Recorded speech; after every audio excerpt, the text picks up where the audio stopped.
Danes v SBC klubu slovenskih podjetnikov gostimo vse ključne akterje z področja postopkov zaposlovanja tujcev.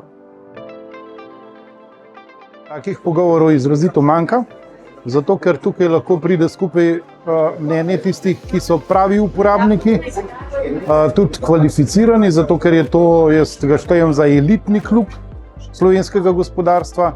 In ocenili smo, da je 5 inštitucij sodelovalo tukaj, ki vsaka po svoje pa vendarle izvajajo postopek, ki je neznansko pomemben za tisto, kar vsi ocenjujemo za eno velikih prioritet, to je zaposlovanje tujcev v slovenskem poslovnem prostoru.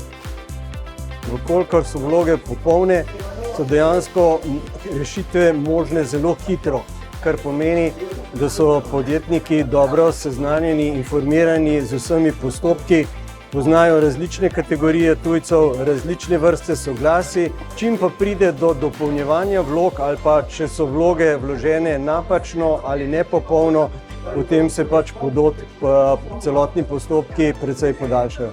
Predlagamo, da se tudi poslužujete spletne strani infotujci.si, kjer imate objavljene vse obrazce, so tudi priloge navedene v različnih jezikih.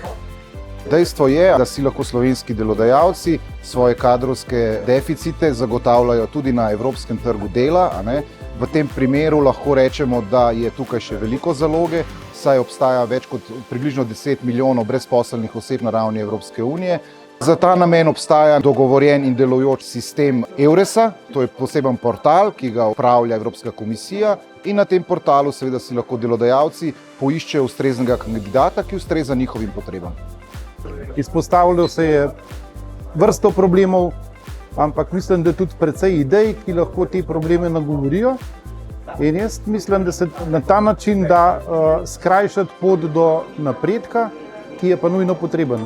Ne moramo se lahkomiselno zanašati, da bomo tako kot 20 let bomo še kar naprej. Tako naprej ne gre več.